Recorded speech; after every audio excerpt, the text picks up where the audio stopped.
If you're saying that if you're not afraid, then either you're lying or you're a Gurkha. Soldiers in the British Army, but you are also sons of Nepal.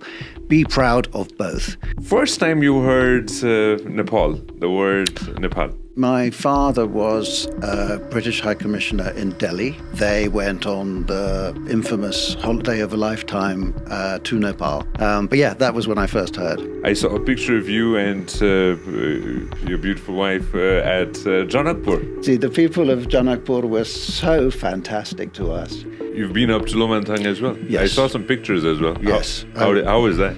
It's a high-altitude desert. But honestly, I wanted to go to Muktinath. I wanted to run under the water spouts like everybody else. Could you just share with us a bit about the UK-Nepal Business Forum? We're building a bridge. We've built the foundations of it here in Nepal with our grant partnership with Nepal. The young people, they speak their mind, so that's why I was mentioning that. It would be great if you could meet some students as well. Nepal could be a hub for education in South Asia. It is right next to the two biggest markets in the world. Diplomacy is about building relationships.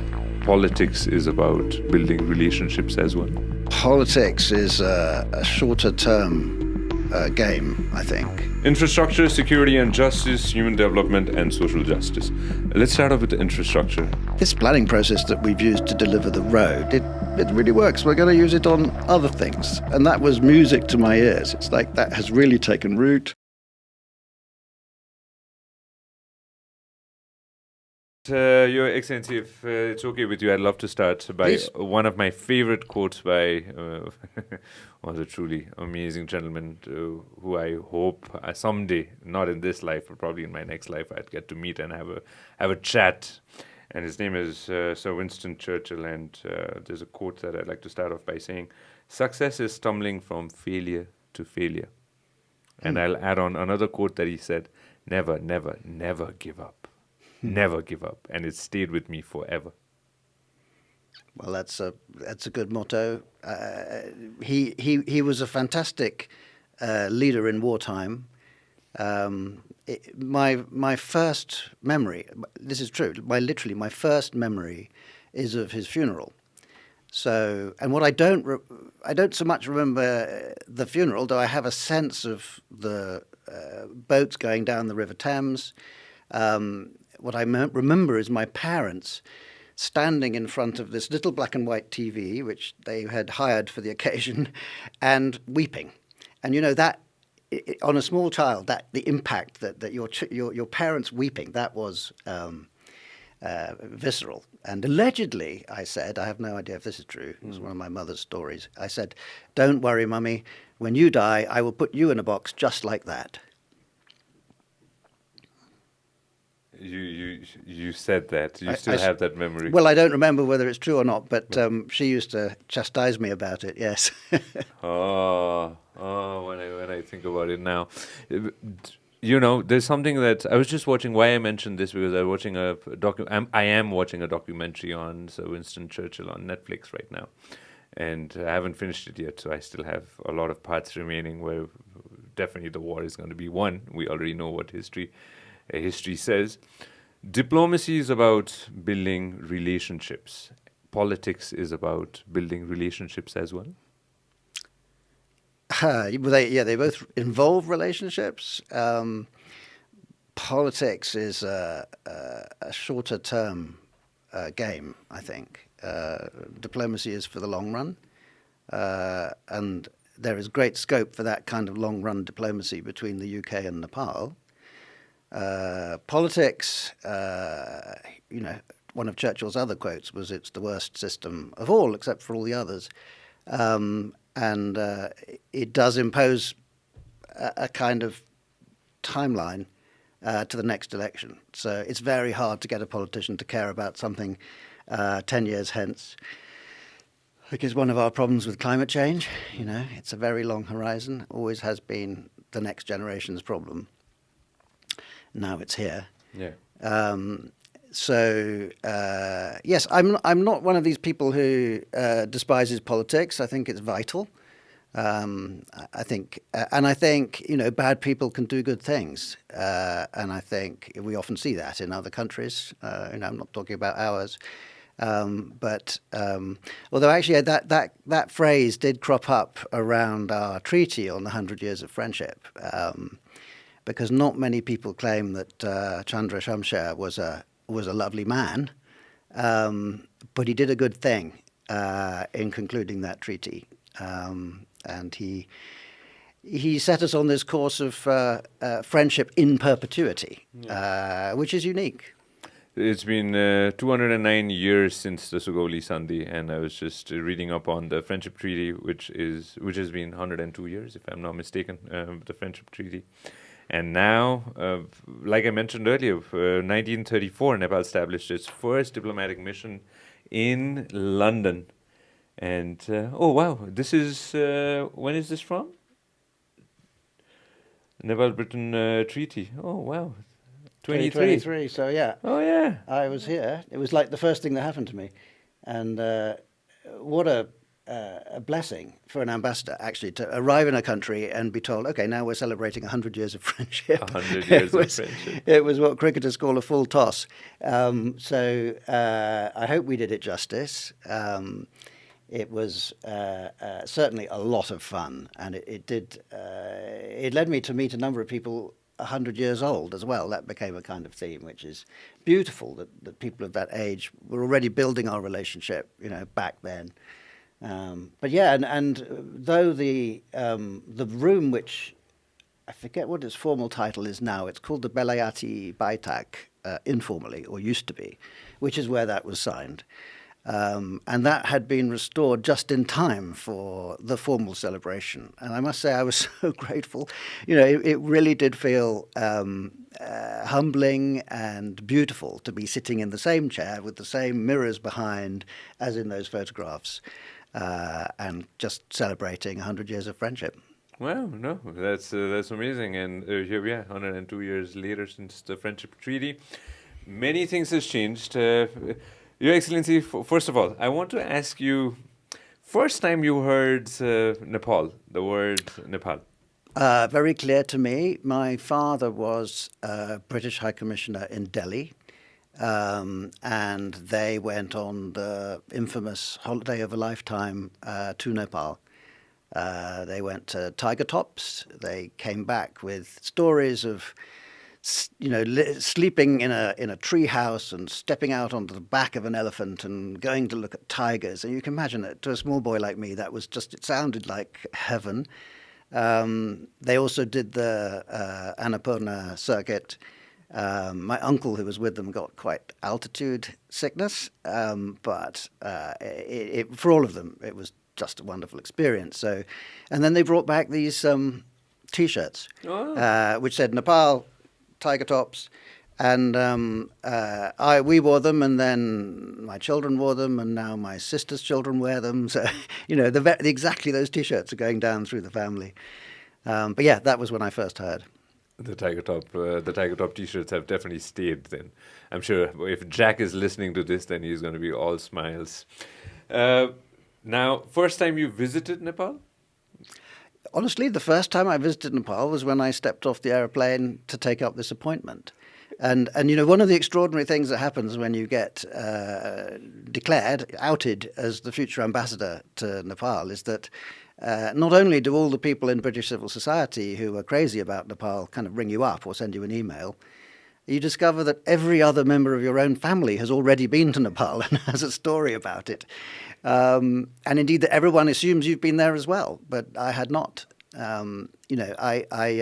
We have a system in the Foreign Office which is very effective and very inefficient, which is to compete for every job.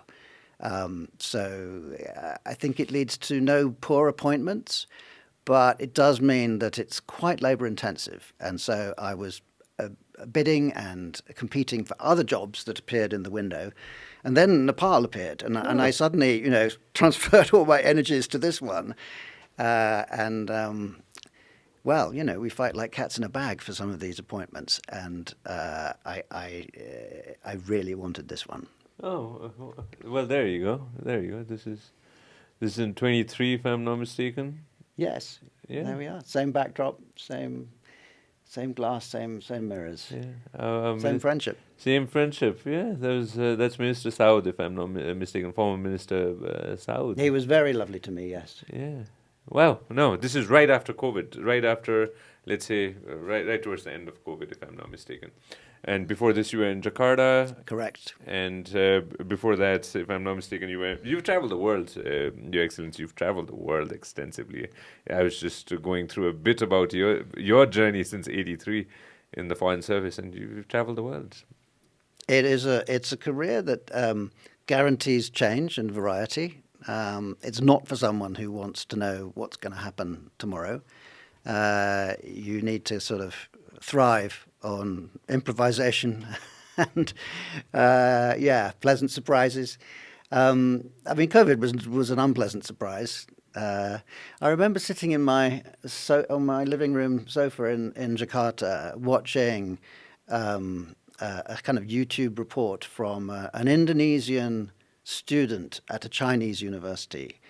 And I remember thinking, oh, that's awful, that poor kid. And then I thought, oh, poor old China, And it just never occurred to me that it would be on my doorstep within weeks.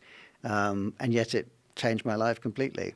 And here we are, and I believe this was last year, if I'm not mistaken.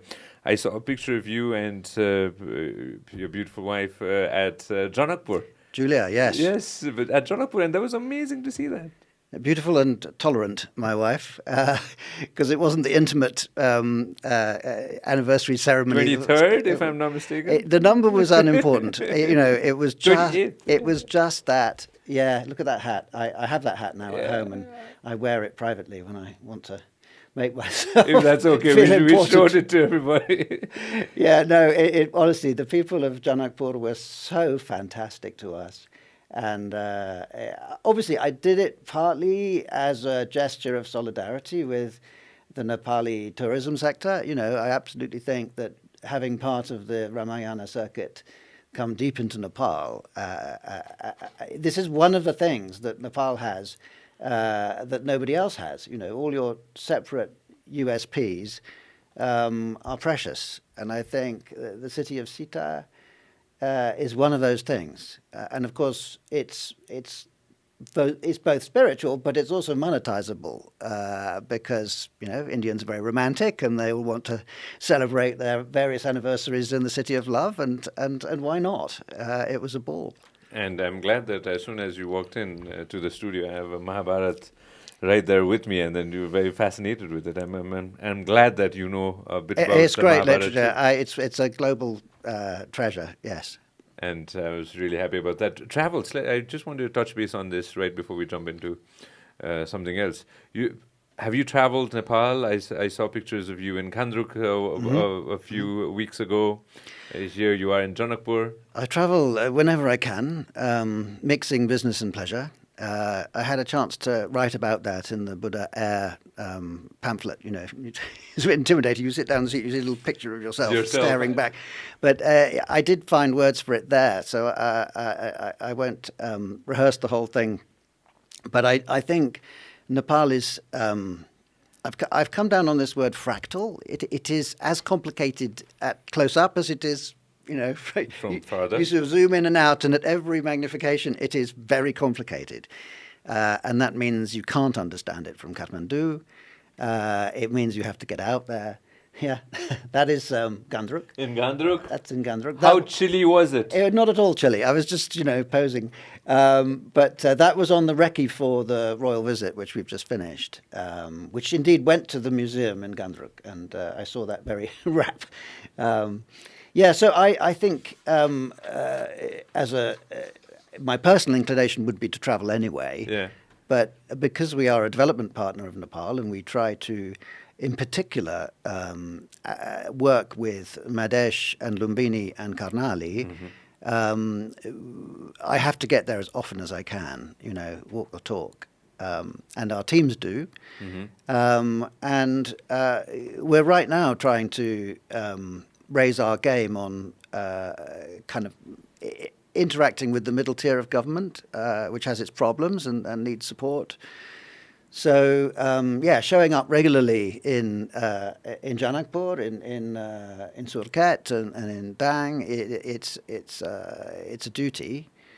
And then, of course,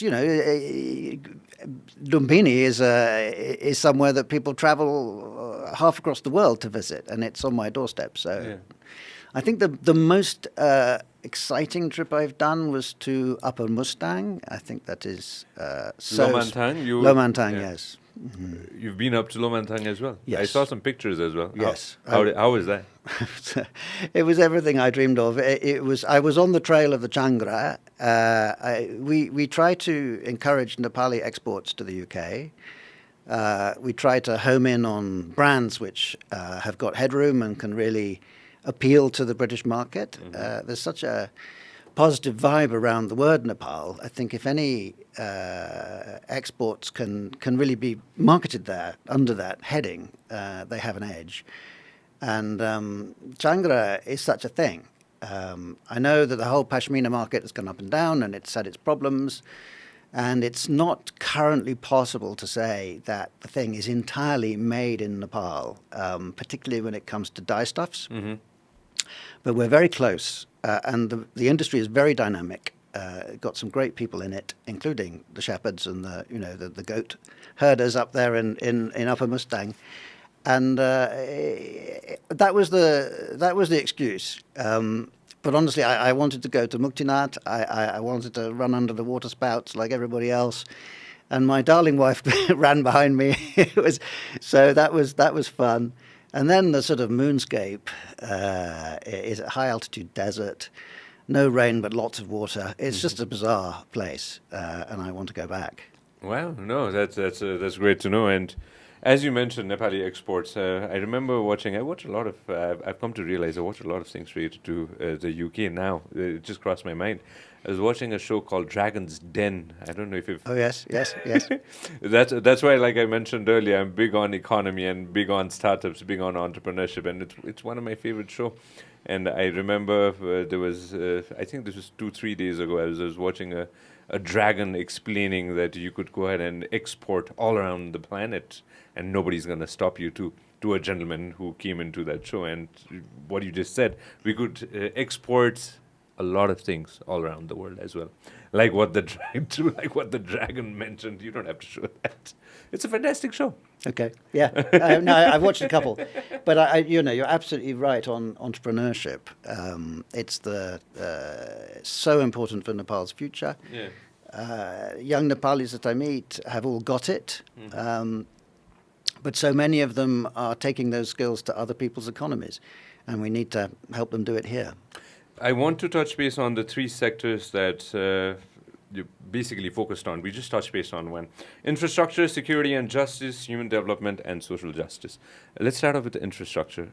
Since you've arrived, I'm sure we have a lot of plans when it comes to infrastructure as well. I could go into the details of it, but I just want you to mention briefly, how does it look like since you've been here? So it's fundamental, obviously. We tackle it mainly through the IFIs, through the World Bank and the ADB, which benefit from a lot of British support. Yeah. And obviously we work very closely with them in this amazing consensus between development partners in Nepal. So I have fantastic colleagues in the ADB and the World Bank. As a bilateral program, we have a thing called the Local Infrastructure Support Program, LISP, one of our bigger programs. And I have to, I'm happy to report it's working. Yeah. It's the magic of matching funds. The UK will bring it once we find a palika where we can work and where the mayor gets it, and we're not building bulldozer roads, wherever anyone feels like. There is a proper planning process. It is not only good planning, but it's inclusive planning. And the whole community has decided, no, this is the piece of infrastructure that most of us want. And then it's a negotiation to see what ratio the UK will pay for and what ratio the palika can afford. And on this basis, not only have we built some good roads and some good aqueducts and all these really important grassroots things, we've built a better planning kind of methodology. And for me, it happened quite early in my time, which is why I know that this local infrastructure support program is going to fly. It was in Dailek Karnali. It was in Karnali. I was reading up about Humla as well. And in Humla, yes. I didn't go on the Humla trip. I have a brilliant sparring partner, the development director. We're the same grade. It's like a two-person show in the British Embassy. She went to Humla and had always wanted to. And I was reading up on it. 67.5 kilometers in Humla, and then more than 1,000 kilometers all across Nepal since 2000. The Dailek point was that I think it was the mayor. It could have been somebody else in the local government. Said this planning process that we've used to deliver the road, it really works. We're going to use it on other things, and that was music to my ears. It's like that has really taken root. And then in a very informal way, we now have the mayors kind of pointing out colleagues, not always adjacent, sometimes a long way away. They say, that's a good one. Go and talk to him or her, and then we can do business with them. No, that's great to know. And you're traveling as well, and that's great to know as well. Karnali, Madhesh, Lumbini, you've traveled all three? I have. I've been to all three about 3 times now. And then, this excursion to Madhesh, to Upper Mustang. I've not got to Sudur Paschim yet. I want to.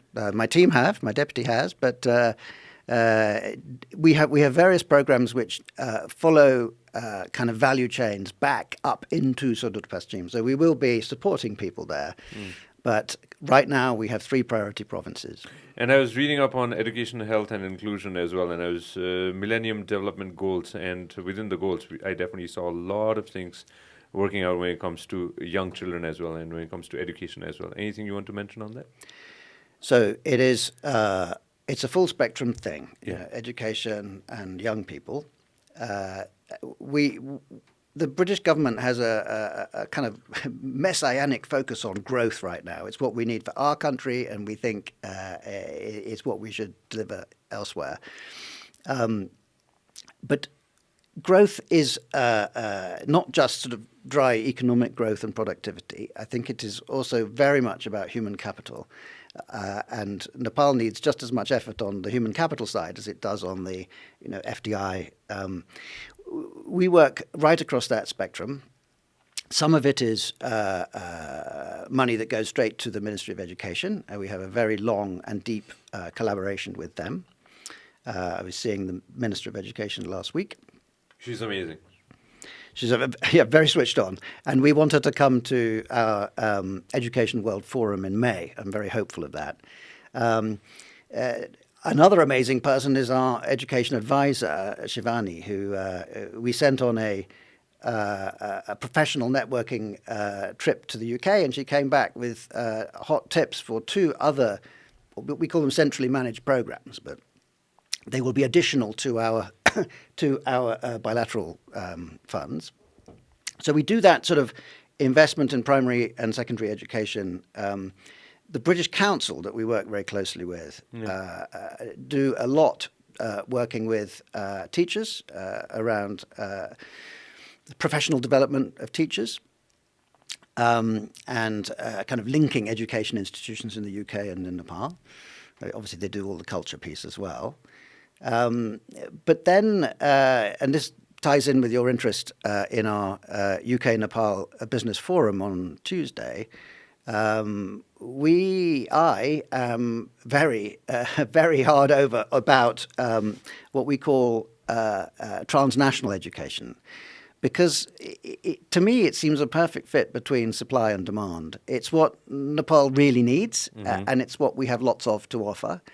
So outside the public education sphere, there can be and are institutions here in Nepal which are conduits for British education, quality controlled by the mothership, by the British university or college, but delivered locally at basically local prices.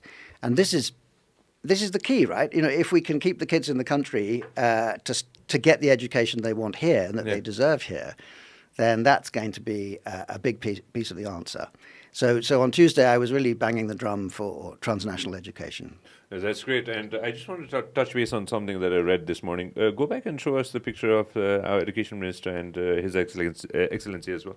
She mentioned, I was reading up on this. I just want to use this platform to share something that I was very happy to go ahead and read this in the morning. She was mentioning that internship should be also, if we can open internship within the government as well, so that kids would come in and intern within the government. That's so great to hear, because not just other institutions. If the kids can go and intern within the government, they're going to know the ins and outs of it and maybe be interested to go ahead and join service within the government. So when I read that in the morning, this morning, I was like, wow, that's proactive. That's looking forward. And that's trying to get the Gen Zs and I don't know, what's the next generation after that? Alpha? Gen Alpha? I can't keep up with it. I don't even qualify as a generation. I'm pre-alphabet. But yeah, so, I mean, just a couple of things on this. The minister and I really kind of had a meeting of minds on a subject I don't think either of us intended to discuss at this meeting, which was pastoral care for Nepali students in the UK. Uh-huh. Because we both know that some of these kids travel abroad. I mean, it's not just the UK, obviously. All around the not world. even primarily the UK, but I care about those in the UK, and they carry such a weight of expectations on their shoulders. You know, often the family's taken a terrible loan, or they've sold land, or I can just imagine what a. You're aware of this. Yeah, and it's a horrible burden. And of course, that's an impressionable age. You're already rather prone to mood swings at that age. And I did this in Brunei. When I was in Brunei, I had a similar concern. Although Bruneians, it's a petrodollar country. The kids were not short of money, but they could get very lonely nonetheless. And we had a brilliant, rather simple scheme to invite them to send us 2-minute videos with their smartphones about their life on campus. And immediately, we were inundated with not just little movies, but good little movies, often very witty, but then sometimes sad. And suddenly we knew, someone was feeling quite alienated, and we could do something about it. And I think we're going to do something similar. I'm talking to the British Council. Okay. I feel a duty to have a system in place that means that Nepali students in the UK don't fall through the net. And frankly, in my position, if I find a university that's failing its Nepali students, then I can talk to the Vice-Chancellor and say, come on, you need to improve. So, and it was fascinating that it was on the mind of the minister as well. So maybe we'll do something there. And maybe she talked about it as being like a pilot project. Yeah, and you get started with it and see as you go along, you pivot and you change and you take it forward. Since we are in this in this topic, you're meeting the diaspora on the 27th. Will you be meeting any students if that comes to play? I would love to have students there. This is in the hands of Chandra Gamire, the ambassador. I've just said he's new, so really, whatever he can do in the time available. But this is the start of something, because on Tuesday we had this forum. I feel that it has energized the business promotion, trade promotion structures at both ends of this relationship. Certainly at the UK end, there's been a sense of people kind of coming out from under COVID quite slowly. So there are personnel, there are individuals, but also maybe passing on the baton to new people interested in trading with Nepal. I will meet whoever Chandra points me at, but I will definitely try to bring them a sense of the energy we had on Tuesday at the Marriott Hotel. The young people, they speak their mind, so that's why I was mentioning that. It would be great if you could meet some students as well and hear directly from them as well. How is everything going? I have an example from Madhesh. We were in Madhesh talking to the provincial government about our Nepal in Business program, which is there to support SMEs and, as they say, democratize access to capital. And one of the sessions we had was with the FNCCI and the CNI and then the young entrepreneurs, all in the same room. And the older generation were just too polite. They really were telling me that it was all fine. Everything's going Everything's great. great here, nothing to see. But the young ones started speaking up and saying, it's not great. We're suffering. And the older ones say, oh, the ambassador doesn't want to hear that. Shh. And I said, actually, I need to hear this. The program I'm bringing is designed to meet needs, right? It needs to understand what the obstacles are. And I think having young people at the table is vital. And I'm glad that you're talking about this, because if my kids need some help and need some support and need some guidance in the UK, then you'd be the perfect person to go ahead and help them as well as the kids who are thinking of going now. Sure. And I would like the kids who are thinking of going. I'm glad they're thinking of going to the UK. But if they don't have the resources to do that sensibly, I want them to have the next best thing, and in some respects, a better thing, which is a UK standard education in Nepal. In Nepal. And then I want to get really kind of visionary for a second. Some people talk in this way, and there's no reason not to. Nepal could be a hub for education in South Asia. It is right next to the two biggest markets in the world. It's a lovely place to live, and it's crazy that the kids are leaving. Right, this is where other kids would love to come and study if they had the courses that they wanted to follow. So in the very long run, I think Nepal has a vocation as an education platform. But right now, we just need to stop the exodus. Within this is something slightly different. Within the diplomatic community, you meet everybody, all the other diplomats within the country. Try to. The conversation's there, right? Everybody's aware that definitely the kids are leaving, and a lot of kids definitely want to go abroad. Education, migration, this is going on. It's well aware within the diplomatic community, right? Well, our own staff want to send their kids abroad, so it's a problem, and I don't criticize the parents. It's noble. I think you want the best thing for your children, but I do want them to have a local option, and I mean that's why I say we work across the whole spectrum. We work in the public sector. We definitely want to do more on transnational education and with the private sector, and most importantly, we want to generate the jobs that will keep them in the country, and that's what our Nepal in Business program is supposed to do. Let's jump into that. I'll get into the social justice part shortly. Show us the picture of Tuesday. Go back and show us the picture of Tuesday as well. I want to quickly touch base on the UK-Nepal Business Forum. Your Excellency, I was reading up on the $15 million, Sanima Bank. I was reading up on a lot of things. Could you just share with us a bit about the UK-Nepal Business Forum? Well, there's Dr. Katiwada, who was a very gracious chief guest. There's our picture of a bridge. I have this bridge metaphor, which I keep coming back to. Although my bridge metaphor ran into trouble when I was dealing with trade, because I designed it to deal with FDI, which is a slightly different requirement. For FDI, we're building a bridge. We've built the foundations of it here in Nepal with our grant partnership with Nepal. The middle of it I see as supplied by things like British International Investment, which is called a development finance institution. So it's still taxpayers' money, but brought here through market techniques. Yeah. There is proper investment decisions. But to actually land at the other side in the City of London, there's a little bit of this bridge still missing. And that is the simple matter of repatriating profits. It is almost impossible to repatriate earnings in this country. Yet, so far. And I mean, certain sectors are exempt and are doing well, but until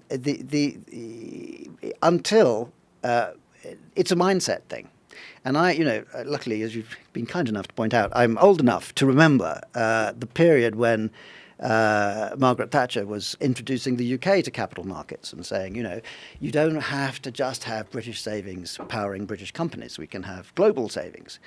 And we were quite nervous. I was part of that feeling of, the foreigners will come in and steal our family silver. So it's perfectly reasonable that Nepal should be anxious about connecting with capital markets. But right now there is a venture capital company called Dolma, the Dolma Impact Fund, which is the most Nepal-friendly version of venture capital you can and imagine. the team are doing a fantastic job in that. Really, but we just need to allow Dolma to wind up its first fund so that it can move on to its third and its fourth and its green bond and so on, and that's a mindset thing that some money has to leave the country in order to return tenfold. Yeah. Well, I just want to touch base on that. Go slightly down. It's the largest international fund manager for Nepal. It definitely is Dolma, and again, it's great to have them here. But just to finish my bridge point, yes. That didn't quite work with trade, because the point is you can trade now. There is no obstacle. Some of it is just sort of timidity on the Nepali side, that they can't imagine exporting to the UK. It seems far away and unlikely. And there we have a thing called the Developing Country Trading Scheme, which is there to actually get past that initial skepticism and actually escort companies to British markets, take them to trade fairs. We did it a bit with the Changra industry I talked about, and then tell the story. This is not these small steps are not going to change the balance of trade, but they're going to hopefully inspire someone to give it a go. And as I saw, Yuvraj sir was right there, and he's the advisor for the Prime Minister and the Prime Minister's office as well. Even with technology as well, and in tech as well, there's a lot of things that we could do together. Oh, tech was... so with the Duke and Duchess, we went to see... we were at Incessant Rain, but it was an encounter with Nepal's kind of IT royalty. They are so impressive, these men and women who are pioneering the IT sector in Nepal. And that's when people can get quite excited. IT is geography proof, and Nepal is going to have a massive surplus in energy. It's a better place to run a data center than a hot country, cheaper.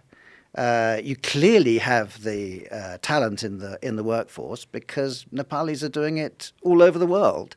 So the IT sector is growing fast. I think these recent new legislation, which, among other things, enables Nepali IT companies to spread their wings and have presences in other countries. And so, the idea of Isewa or something having an office in London and, really seeing what it could do, I mean, that's very exciting. No, I'm glad that you're very well aware of this, and that's something that is going to outcome probably next year, in the coming years. That's the outcome that's going to come out from the UK Business Summit as well. And we could do more things, not just in IT, but like you mentioned, in so many different things.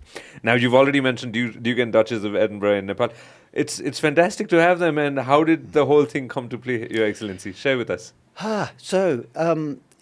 We bid for royal visits, and I have to say, though we bid for various options, if I can put it that way, okay. I had a real confidence that the Duke and Duchess of Edinburgh would be interested in Nepal and would be a fantastic fit.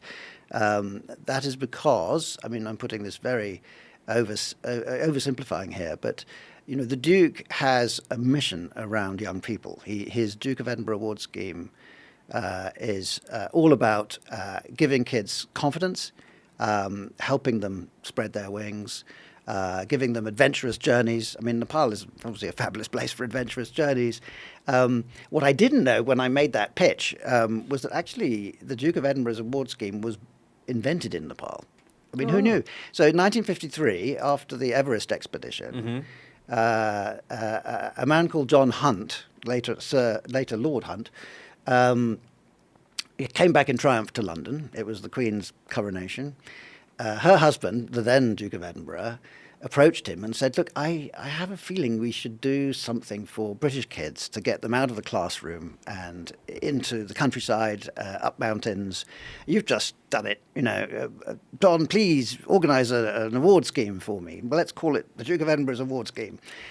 And so, almost literally, this scheme began in Nepal. And during their Royal Highness's visit, we were very lucky to have Lord Hunt's daughter, Sue Leyden, came all the way from New Zealand and made a wonderful speech in my garden, recalling this history. So obviously the Duke is a great fit with young people in Nepal and some of the education things we've been talking about. The Duchess is so focused on her causes, and some of them are almost too dramatic to fit in Nepal. I mean, her heart is really with that whole terrifying agenda around sexual violence in conflict. She's really focused on what's happening in DRC. Mm-hmm. But nonetheless, there are royal footsteps here too in Nepal.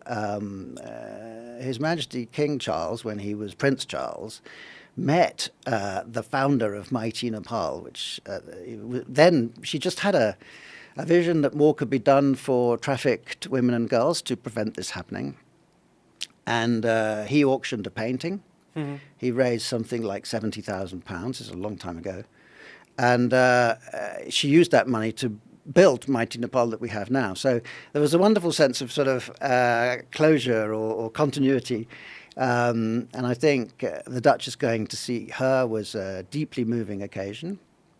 She also had a fabulous kind of brainstorm with female... There we are, yeah. Anuradha ma'am, I love her. She is just a saint, right? And I think the Duchess was very moved and very honoured, really, to be to meet her. So yeah, that was probably the emotional highlight of the entire visit. But she did lots of other things. I saw Bhaktapur was, I think one of the first visit was Bhaktapur on the second day, if I'm not mistaken, and we picked Bhaktapur. That was amazing. If you could show some pictures, there you go. Yeah. Yeah, so we had a very privileged kind of walkabout in the centre of Bhaktapur, still with a youth theme. So, yeah. I mean, this is about young Nepalis being trained to preserve their built environment and their cultural heritage. There's the Duke of Edinburgh learning how to use a chisel. And again, very impressive. I saw you went to a friend of ours, the three chefs, Tusa as well. How was that experience? Totally delicious. Love the restaurant. Yes, and of course I had to go there on the recce as well, just to be sure that it was perfect. Yeah, and the guys, again, that's the story that I wanted to mention earlier as well. They traveled from all across the world and decided to come back to Nepal. They learned all their skills all across the planet, and then they decided to come back to Nepal and start a restaurant here. And that's fantastic to have them do that. And when I saw you were with the Duke and Duchess at the restaurant, I was glad to see that as well. Only the Duke was at the restaurant. The Duchess was at Dwarika's, meeting women's activists and thought leaders. And I also saw that Bhaktapur Hospital. How did that go?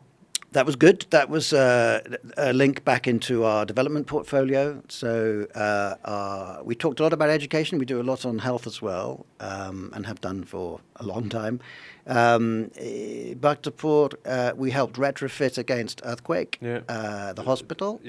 So we chose that as a place where Her Royal Highness could visit a maternity ward and talk to health professionals. Yeah. Oh, yeah. There you go. That's amazing friends, amazing chefs. They are very talented.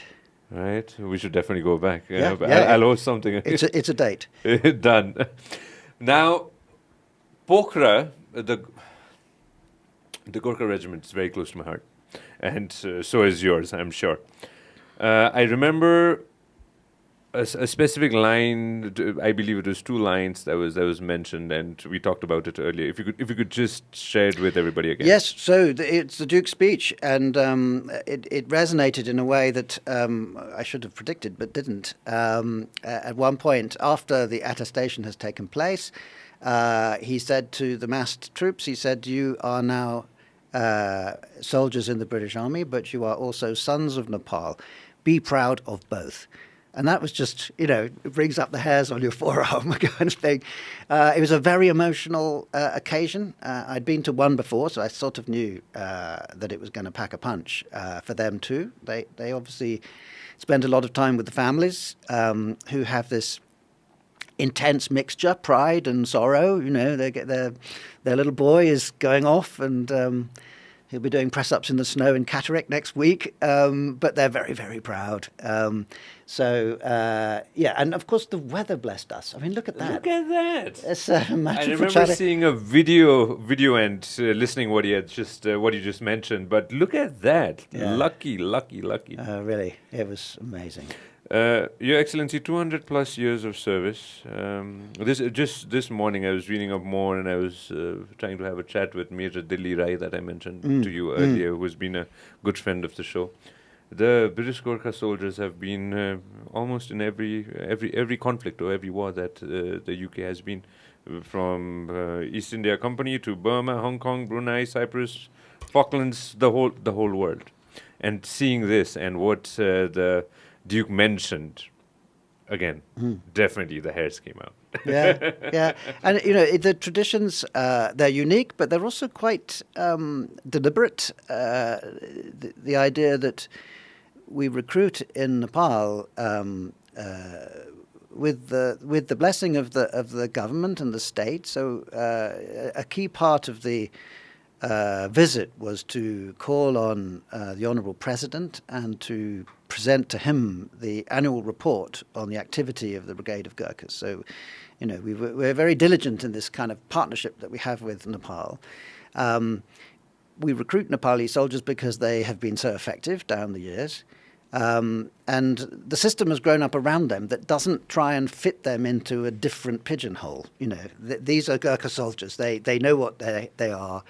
And it's the British Army that has to adapt to them, really. I mean, they learn extra fighting skills at infantry school and so on, and indeed many other skills. I mean, the astonishing thing about Gurkhas is that they can do almost anything. You find them in signals, you find them in peacekeeping, you find them in all the specialised branches and cap badges of the British Army. But they serve in a kind of cultural bubble, where they can speak their language, worship their gods, and be themselves, be a full version of themselves. They're not being kind of Britishified in any way. And that's been the magic down the years, and long may it continue. And I'm sure it definitely is going to be. I'm thinking of Sham Manekshaw, the fantastic gentleman from India who mentioned that if you're saying that if you're not afraid, then either you're lying or you're a Gurkha. Oh, they feel fear, but they master it. They are the mental disciplines in being a Gurkha are as great as the physical prowess. Yes. And we're very proud of them. And the continuous recruitment of Gurkhas is going to carry forward for a long span of time. That's the agenda. I certainly hope so. I mean, the actual requirements go up and down by 10, 20, maybe 100 people year on year. Last year was a kind of bumper year. I think we had 337 or something recruits. This was slightly less than 300. But the requirement is there. I mean, as long as Nepalis want to serve in the British Army, we will be honoured to work with them. And again, the thing is, coming back to something that you just mentioned, which is, again, the first time you heard about the Gurkha soldiers, Your Excellency, when I just have to track back on this? Yeah, so I probably first met Gurkha soldiers in Cyprus in a peacekeeping capacity. They are policing the Green Line between the Turkish army and the Greek Cyprus army. And peacekeeping is the ultimate challenge for a soldier. I mean, it's basically a combination of all the sort of martial skills and all the diplomatic skills. Gurkhas are in high demand for peacekeeping, both within the British Army and more spectacularly within the Nepal Army. I mean, Nepal is a peacekeeping superpower, and the world is very grateful to Nepal for this role. I was reading a few days ago. Just try to Google this, and I just want to quickly mention this. I believe within the Prince Charles the Third, his within his security detail, I'm sure there's we have the Gurkhas, if I'm not mistaken. Yes, and we met some of them. So it's a tradition. I can't remember when it started. Certainly, Her Majesty the Queen was very attached to her Gurkha orderlies. And in Kaski, in Pokhara, their Royal Highnesses met and thanked. I think there were about 8 or 9 of them. So yeah, that's another little quirky, beautiful thing. Wow. No. Just wrapping up, they also visited the Kirtipur Eye Hospital. I was reading up on that. I believe I saw some pictures. How did that go? If you So that was the Duchess. Yes. She has a big sort of personal connection with eye health, both sort of cataract surgery, but also preventive, the sort of health advice that helps keep eyesight keen. And Kirtipur has worked for many years, I think, with something called the Ridley Eye Foundation. And they take eye surgery to high altitude camps for people who might not otherwise have their cataract treated. And, you know, it is the most transformational thing to give someone their sight back. Now, friends in Khandruk are going to be excited about what I'm about to say. Khandruk is phenomenal. It's magnificent when you get there, right? Yes, yes. But to get there, it's a little bit tricky. It's a challenge, yeah. A lot of steps. You're thinking of maybe Annapurna Circuit, Your Excellency? Personally, yes. You've heard a bit of my family history, and that Annapurna has a particular resonance for me. It's where my parents went on their holiday of a lifetime. It's a big one. I don't take it lightly, and you have to pick the right weather. I'd love to do that. This was a small part of it. We did with the Duke and Duchess. We drove to Lumle, walked to Majgaon, stayed in a wonderful lodge there, dinner by a roaring fire. You know, it was very beautiful. Woke up to this view of Annapurna Dakshin with Machu Picchu kind of up to the right. You didn't really see it from there. And then the day's walk through to Landruk, slowly the sort of fishtail came into your peripheral vision. And then from Landruk down endless steps to the river and then up the other side.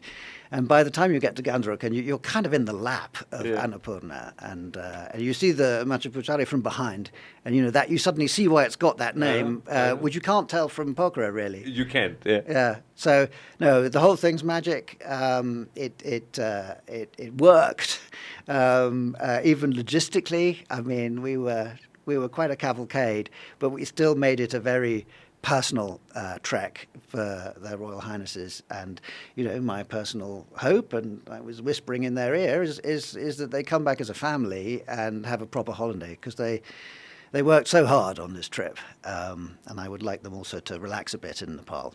Yeah, I remember when I was in. Have you been to Bardia yet? I have not been to Bardia. I've been to Parsa and to Chitwan, but I've not been to Bardia. You should definitely visit. Again, I love the jungle. And I remember in Bardia, I remember a gentleman mentioning it to me that I believe Prince Harry was there. I think so, yes. Some time ago. Yes. And I remember looking at a picture of him, and I was like, and then the guide who was guiding him was mentioning, oh, he's a gem of a person. It was just so good to have him, and it was great to go ahead and show him so many different things within Bardia. So again, another big visit happening sometime in 25 or 26. Well, we will have visits in both directions, I hope. I'm quite confident we will have our Minister for International Development in the first half of this year. Yeah. I would love Nepali ministers to go to the UK. I think first out of the blocks will be our wonderful Minister of Education, I think, to the Education World Forum in May. I think the ultimate, the missing jewel in our crown or piece of our jigsaw which Chandra Gamire and I have both pledged to fix during our tenure, is to bring a British Prime Minister here. We would love to see that. Also in our calendar is the Sagarmatha Sambad, which is an enormous initiative by Nepal to put the mountain agenda right up there in lights internationally. I'm hoping that our climate change envoy will come to that. So yeah, lots of visits in both directions, I hope. And lots of things happening. I know it would be great to go ahead and have the Prime Minister of the UK, Keir Starmer, come over here, as well as I saw a former Prime Minister, Rishi Sunak, was in India recently. I saw some pictures of him in India as well. He's backwards and forwards to India quite a lot. We had our Minister for Energy Security and Net Zero, Ed Miliband, in India, and that set me thinking. Just this morning I was on a platform with Nepal's Minister for Energy and Irrigation. And it would be great, I think, to have our Minister for Energy Security and Net Zero come to Nepal. Nepal is struggling with the balance between all its natural wonders and wanting to build dams and roads and power cables everywhere. And we've been through it in the UK, and it's a democratic thing. It's hard because people have strong views on both sides.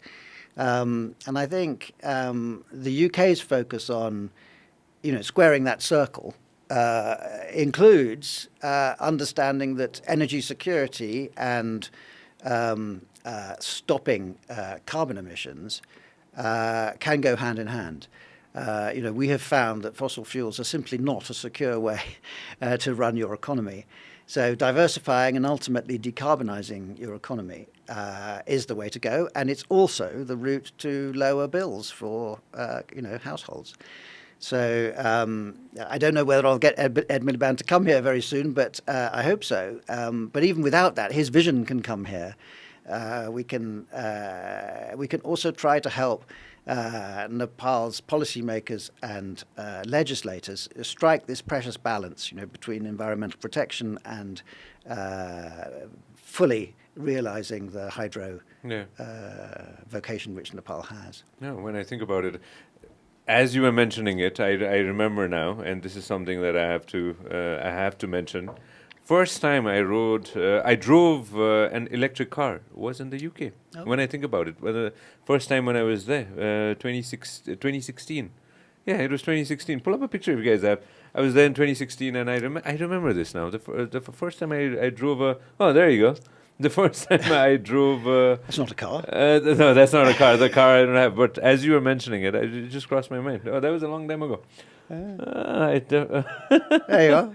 Have you been? Oh, there you go. Well, there you go. Thanks for this. I have been on that London Eye. Yeah, it's remarkable. Oh, it's fun to be in London. It's really. Oh, I'm looking forward to going next week. Yeah. My favorite, obviously, I love London, and I believe Tower Bridge, if I'm not mistaken. Oh yeah, there you go. I love this place. It's amazing to be here. And I was very lucky that we. Oh, there you go. You guys have a bunch of pictures, huh? I was really happy to be in Edinburgh as well. I love again Scotland's amazing. These are my two cities because my wife comes from Edinburgh and I come from London. So there you are. Oh, there you go. That's me in Edinburgh. I think I had a glass of I don't know if you can find a picture of me and a nice Guinness. Back in the day, I don't know if you guys. Oh, there you go. Oh, there you go. Yeah, there you go. I wanted this one. I wanted to a brief flash. There you go. What do you call it? A pint of Guinness? Slightly less than a pint by the look of it. Yeah. Yeah. Well, again, no. That was sitting there and just. It's a wonderful place. Scotland has a small little part of my heart. I've left it in Scotland. It's amazing. Do let her know that. I mentioned that. I will. What next, Your Excellency, in all the amazing things that you're doing? What next in the coming few weeks and months and your tenure here? Yeah, that's an easy question, right? But it's so hard. There's so much going on. I think I might just tell you a little bit about the structure of the embassy because I have to focus on where I can personally add value. We have a merged ministry now, so we are the Foreign, Commonwealth and Development Office. We used to be DFID and FCO, as you surely know. And DFID had a very strong brand here in since '99, if I'm not mistaken. They've been here since for a while. Yeah. And so in Jakarta, when the merger took place, it was a relatively small DFID team joining a relatively large embassy. And here it's been the other way around. Big DFID team joining a small embassy. And so coming to this from, as it were, a Foreign Office background, not a ODA spending and sort of theory of change implementing background, I talk about serving an apprenticeship. I really am pretty much in awe of my development experts in the embassy. And so a lot of what I do is fronting up for them, talking about what they do, learning slowly how they do it, but in the meantime, focusing on where I can actually bring something additional to the party. And the way I've divided it up with Pippa, the development director, is that it's in this private sector space. So FDI, job creation, transnational education, and trade is what I will keep my shoulder to the wheel on. And so, what's next is, first of all, going to London next week and talking to Chandra and Gambire about the diaspora and how we can unlock that. We are doing some, I think, very important research into remittances and how remittances can be connected with the productive economy here. And also how the diaspora can be got to invest in this country more. Because I'm not an economist, but I've done various economic jobs in this long career, and I can see that Nepal's savings and productive capacity is now mainly outside the country, and we need to keep it connected and bring it back. So the research will also, I hope, come up with some policy advice on how we can incentivize the diaspora to bring its savings home. And I guess in a perfect world, we would have a big conference. We have a wonderful conference centre in the UK called Wilton Park, which is it's a country house. You can get people secluded there and really brainstorm something. And I want to help identify, the kind of leading indicators which characterized the tipping point where Indian diaspora started to take its own country seriously and see their future there. That is, there are some tantalizing signs that this is going to happen in Nepal. And if I can be any part in accelerating that process, I will. That would be the proudest thing I could do. Play the catalyst, Your Excellency, and again, we will make it happen. It's just a matter of time. And if we can fast track it with your support and help, hey, we're all there. We're all game for it. And if any way my organization can help out in any way, we're always game to do that. Thank you. Yeah, I'm sure you can, actually. No, and this is going to be great. Your Excellency, thank you so much for your time. And this is the first time we're sitting, but I know this is not going to be the last time. And you're a friend to the show. Please come back again. And I can feel the love that you have for Nepal, and especially with the song with Sugam Pokhrel as well. How did that happen? I have to talk about that. Oh wow, I almost forgot. Show us the song that happened with Sugam Pokhrel. Mero Eyota Saticha. Yeah, it's a wonderful song, and it fits my my patter. Yeah, I know, and that was whoever planned it. Again, kudos Prerana, to the team. my very brilliant colleague Prerana. But I can't sing, obviously. No, you were jamming with him, and we loved it. We all loved it. We were looking at it, and again, it's so Gen Z vibe. You've got the hoodie on. Yeah, it's all gone to my head. I'm sitting by a rock star. I've got the cool shades on. Yeah, no, you got the Ray-Bans, you got the whole 9 yards. No, the more you hang out with young people and the Gen Zs, the more you get to know about Nepal and the world as well. But look at that view. I said at the end, I preferred his office to mine. This is fantastic. Do more of this, please. Do All more right. of It'll this. be my pleasure. Do more of this. Travel around all around Nepal and show everybody. We want more friends from the UK to come and visit us, climb our mountains, go to Lumbini, go to Madesh, go to Karnali, travel all across. Go to Pokhara. And wouldn't one of the great ironies be if I can persuade actual Nepalis from the UK to come and rediscover their country? Because, you know, people are slightly behind the curve, I think, about what's happening in Nepal. And I think building that kind of positive agenda, that drumbeat of better news from Nepal will bring them back. And you're going, and you're going to be, well, you already are, and you're going to be our biggest promoter in the next couple of days once you're there and forever. Fantastic. Thank you so much, Your Excellency. Thank you so much for your time. Oh, this is great.